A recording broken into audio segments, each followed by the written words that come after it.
Добар ден на сите. Во име на USAID проектот за развој на регионални енергетски пазари би сакал да ве поздравам.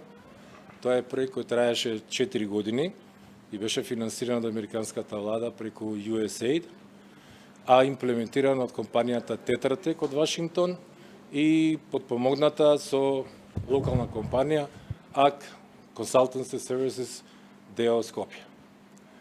Целта на проектот беше усогласување на националното законодавство со регулативите на Европска Унија. И тоа беше направено целосно и соодветно беа транспонирани сите директиви и регулативи. И затоа се донесе новиот закон за енергетика во 2018 година и новиот закон за енергетска ефикасност кој се донесе во февруари 2020 година. Но не беше идејата само усогласување, туку двата закона на некој начин донесоа нови концепти во однос на деловното обкружување и во однос на подобрување на услугите на граѓаните во Република Северна Македонија. Ќе спомнам само неколку.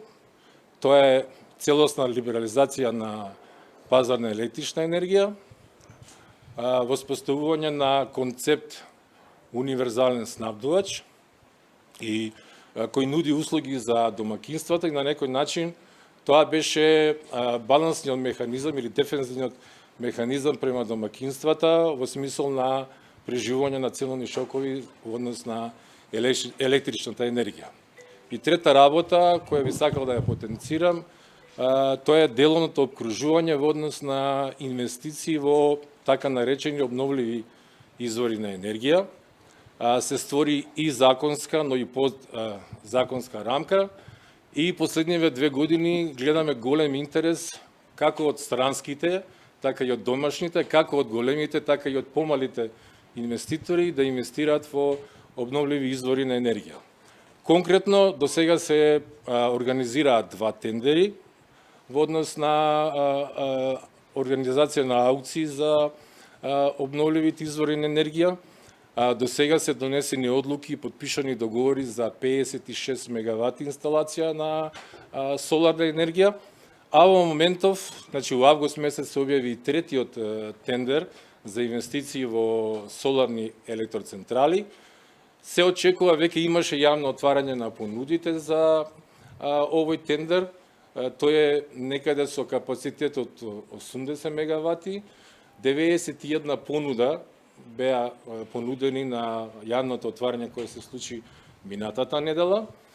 Сега следи фаза на евалуација на понудите од страна на комисијата формирана за вакво нешто и ја очекувам дека во наредниот период од месец дена се организира аукцијата и се донесат соодветни одлуки во однос на крајните цени и понудувачи.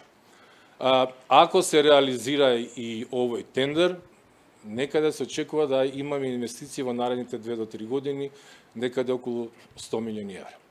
Ви благодарам.